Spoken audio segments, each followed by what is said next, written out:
Hi hello welcome to mega 9 box office. This is Tejaswi. Mega hero Varun Tej ఈ మధ్య కాలంలో నటించిన సినిమాలు ఏవి కూడా వర్కౌట్ కాలేదు. బాక్స్ ఆఫీస్ దగ్గర బోల్తా పడ్డాయి.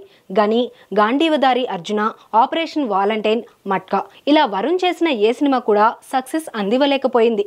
దీంతో ఈసారి రూటు మార్చి కొత్తగా ట్రై చేస్తున్నాడు. కామెడీ జోనర్లో సినిమా చేసి సక్సెస్ సాధించాలి అనుకుంటున్నాడు. ఈ సినిమానే ఫ్లాప్ డైరెక్టర్తో చేస్తున్నాడు అనుకుంటే ఇప్పుడు మరో ఫ్లాప్ డైరెక్టర్తో సినిమాకి ఓకే చెప్పాడని టాక్. ఇంతకీ మరో ఫ్లాప్ డైరెక్టర్ ఎవరు? ఈ ప్రాజెక్ట్ నిజంగానే సెట్ అయిందా?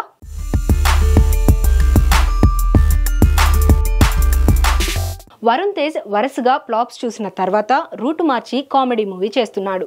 ఇటీవల ఈ సినిమా షూటింగ్ స్టార్ట్ అయింది. దీనికి కొరియన్ కనకరాజు అనే టైటిల్ పరిశీలిస్తున్నారు. ప్రస్తుతం హైదరాబాద్లో షూటింగ్ జరుపుకుంటుంది. ఈ చిత్రాన్ని ప్రముఖ నిర్మాణ సంస్థలు UV creations, first frame entertainments సంయుక్తంగా నిర్మించనున్నాయి. ఇండో కొరియన్ కామెడీ థ్రిల్లర్గా రూపొందే ఈ సినిమాపై వరుణ్ చాలా ఆశలు పెట్టుకున్నాడు.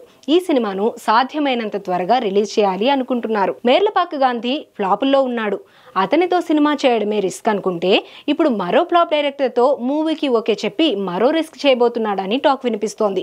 ఇంతకీ విషయం ఏంటంటే వరుణ్ తేజ్ తన నెక్స్ట్ మూవీ కోసం కథలు వింటున్నాడట.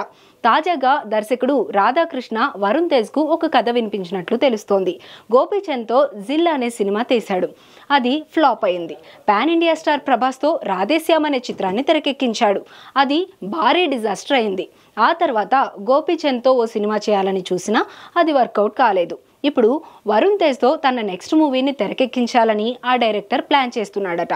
రాధాకృష్ణ చెప్పిన కథకు వరుణ్ తేజ్ ఓకే చెప్పాడని టాక్. మరి ఫ్లాప్ డైరెక్టర్స్తో వరుణ్ చేస్తున్న ప్రయత్నం ఫలిస్తుందో లేదో చూడాలి.